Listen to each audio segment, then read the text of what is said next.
This is Gene Monteristilli, and welcome to the Tapping Q&A podcast, recorded live to tape from Williamsburg in Brooklyn. This is episode 433, originally aired November 13th, 2011, re-edited and remastered for February 24th, 2020. Hi everyone, I hope this finds you well wherever you are and whatever time of day you're getting a chance to listen to this. Thanks for spending some time with me today. Today we're going to talk about and tap on the idea of forgiveness. And we're going to talk about why that idea can be so hard for us to implement sometimes.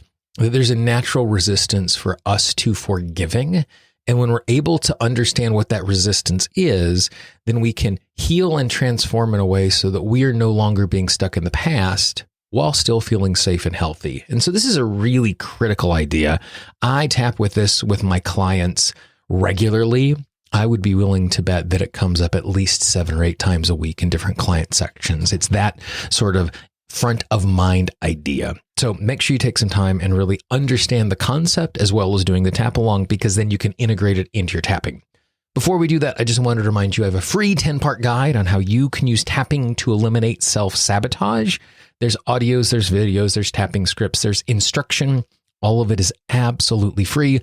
All you need to do is go to tappingqa.com, click on that big blue button. If you're in the website right now listening to this audio, in the right-hand column up at the top, you'll see a blue button there as well. It's absolutely free. We dole it out just a little bit each day so that you're able to implement this new idea that takes just 4 or 5 minutes, and you're going to see immediate results in your ability to take action because of the way that you are using tapping. So without further ado, here are some thoughts and how I approach the idea of forgiveness.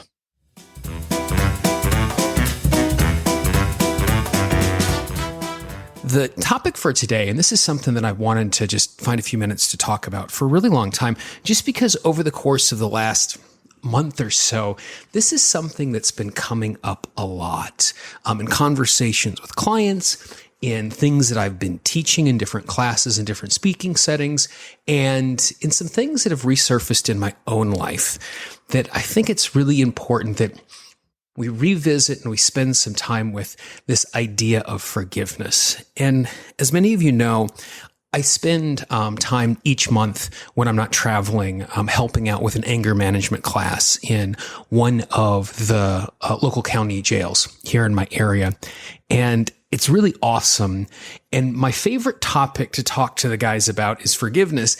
And it's one of the hardest topics to talk about because many of them find themselves in a circumstance where they found themselves incarcerated because they were responding to someone else, or somebody else turned them in, or somebody turned on them, or someone did something very early on in their life that created a whole cascade of problems that put them in a really tough spot. And the choices that have led them to be incarcerated are based off of responding to these things. And so the instant we bring up the idea of forgiveness, it's something that's really, really hard to wrestle with. And not just for them. I think for all of us. I think forgiveness is really hard. The other way that it came forward in a really unique way recently was a week and a half ago. I was in South Carolina, and Brad and I got a chance to do some presentations in front of about 650 middle school kids. And the thrust of our time was around bullying. And one of the things that I did before we dove into the bullying topic was spend a lot of time talking about why bullies bully. And it's not just someone is a bully because they are the classic bully where they do it all of the time. I mean, anybody who does a mean, spiteful act towards someone else could be called a bully. Even if it was a single instance, it was a bullying act. It might not be their identity in the way that we label them. And so we spend a lot of time wrestling with why bullies bully and why we make those choices, those emotionally poor choices. And then we spend some time talking about when we recognize the fact that bullies are bullies because of lots of things that lead them to poor choices. We're not saying it's okay when we understand that. And forgiveness is much about that. It's a sense of coming to some understanding, but it's not a sense of letting it go. And so it's really important when we look at this idea of forgiveness is to understand what forgiveness is not. When I forgive someone, I am not saying it's okay what they did. When I forgive someone, I'm not saying that I want it to happen again. when I forgive someone, I'm not saying that the person who did the wrong shouldn't have some sense of justice poured out in their life. When I'm forgiving someone, I'm not saying that I deserve what happened to me. And when I forgive someone, I'm not saying I created the circumstance that put me in this place. And when I'm forgiving someone, I'm not forgetting. We often say, at least in the Western world, we use the phrase a lot, to forgive and forget. And I don't think forgetting is about something, because if we think that we're forgiving and forgetting, it's almost as if you did me wrong, I'm going to forgive you and I'm going to forget it happened. Therefore, I'm going to put myself in danger of letting it happen again. It's important I learn. It's possible for me to forgive someone, but also create a circumstance where I'm not going to allow them to take advantage of me again. I leave out some money on my counter and someone takes it. I can forgive them for that, but I'm also going to pay attention the next time they come to my house. I'm not going to lose a lot of sleep over it. I'm not going to stress greatly about it, but it's something I'm going to pay attention to. I'm not going to be in a place where I've completely forgotten. And so I think it's important to recognize that when we're moving to this place of forgiveness, because I think it opens us up a little bit. And a lot of times when I'm really struggling, and like I said, that's something that's resurfaced in my own life, with needing to forgive someone, before I even start thinking about what forgiveness is and what forgiveness looks like, I find it really healthy and helpful to tap through this stuff. So let's pretend that I need to forgive someone that we'll call John. And before I get to any of the forgiveness stuff, the way I would tap is I would just start tapping, and you can do this right now if you want, and I would just start in the side of my hand and I say, by forgiving John, I'm not saying it's okay he did what he did. Tippy top of the head. By forgiving John, I'm not saying that he can do it again. Eyebrow. By forgiving John, I'm not saying that I don't want him to receive justice for the choices that he made. Not that I'm wishing bad things upon him, but when we do things wrong, there are consequences for that, and I'm not saying he shouldn't face those. Side of the eye. When I forgive John, I'm not saying I deserve what happened. Under the eye. When I forgive John, I'm not saying I created the circumstance and he has no responsibility for it. Under the nose. When I forgive John, I'm not saying that I'm going to forget what happened. It's able for me to be able to forgive this, but still remembering what happened so I can keep myself safe in the future. And so by doing something as simple like that as tapping, what I'm going to do is I'm going to clear out a lot of the resistance to moving towards forgiveness, because I'm taking all of the penalties that come along with forgiveness and I'm wiping away, at least for the moment, so it's easier for me to approach what's going on. Because when I don't forgive someone, what I'm doing is I'm wishing ill upon them and I'm taking the poison myself. And I know that's cliche, and we hear that a lot in change work, but that's really the truth. Oftentimes the people who we need to forgive, they're not giving us any thought at all.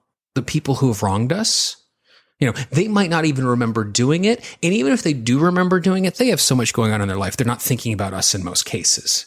Particularly if it's a grudge that we've been holding for decades, even more so if it's a grudge that we're holding against someone who's no longer alive. It's possible for us to hold on to something like that. And what we're doing is we continue to stay emotionally tangled in what's going on. And so it doesn't do us a great deal of good to hold on to it. And so by creating this simple space of allowing ourselves to recognize what forgiveness is not, it's going to open us up to a place to be where forgiveness is. And in my mind, forgiveness is nothing more than consciously choosing to no longer be entangled in the past emotionally.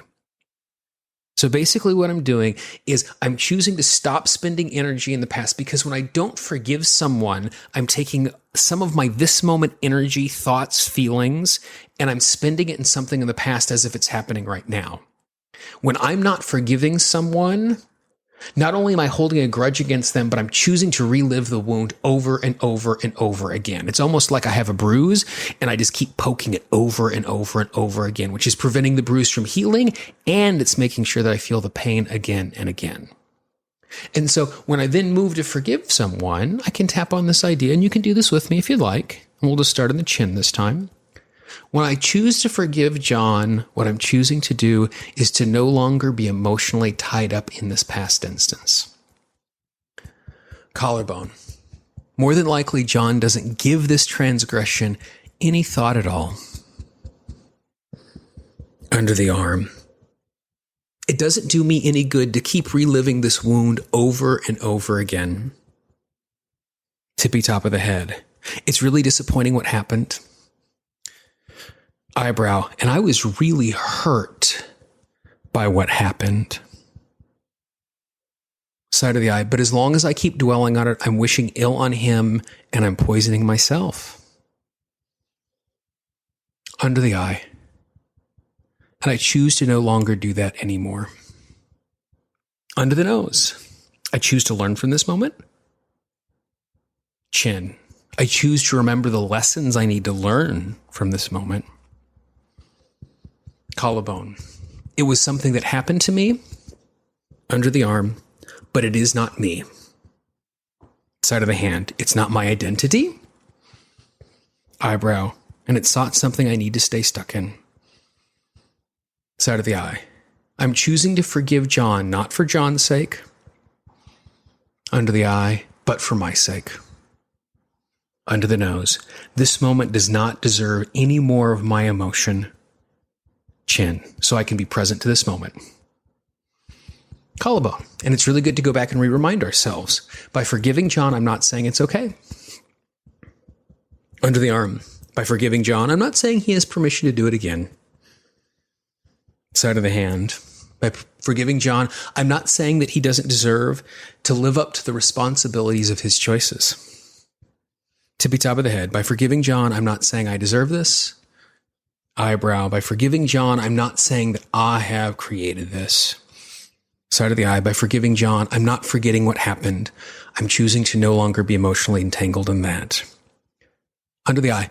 Because I am worthy of being emotionally free of this. Under the nose, so I can be fully present to the moment. Chin and what's coming to me now. Nice deep breath.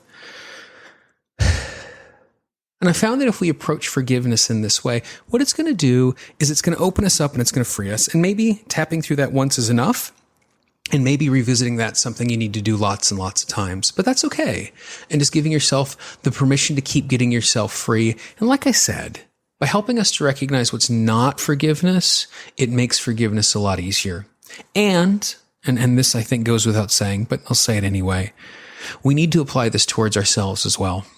That oftentimes, because we understand our own motivation, how we're treating ourselves, we go through the same problem where we keep saying, oh, I can't believe I did that stupid thing. And we spend energy emotionally in the past in the exact same way. And we could do the exact same thing. By forgiving myself, I'm not saying that the choice was okay. By forgiving myself, I'm not saying I want to make that choice again. By forgiving myself, I'm not saying I deserve to make that choice. What I'm saying is I'm choosing to learn from that moment and no longer be emotionally tied there. And by doing that, we're going to find our way to some space and some clarity, which is allow us to just not be stuck in the past. And I know in my own life, when I'm not stuck in the past, I make clearer choices. I make more inspired choices. It's easier for me to move forward, and it's easier for me to not self-sabotaging myself.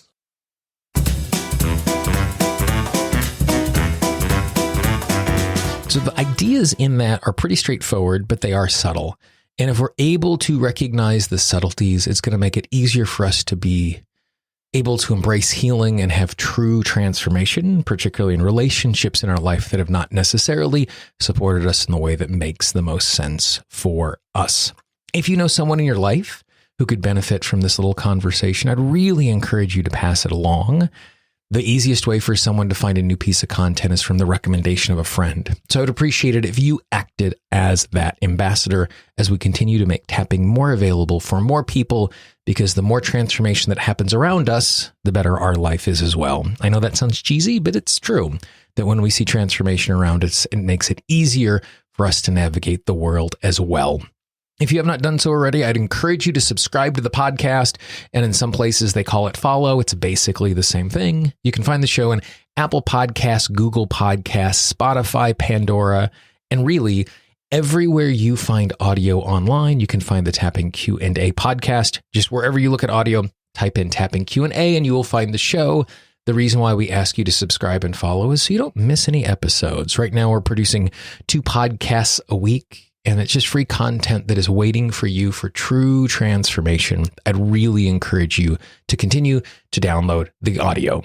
If you have any questions or comments, I can always be reached, Gene, Gene, at tappingqa.com. If you're on the website, click on that contact link. If you're in the free Tapping Q&A app, which is available for both Apple and Android devices, click the contact link. If you haven't downloaded the app yet, you should do it.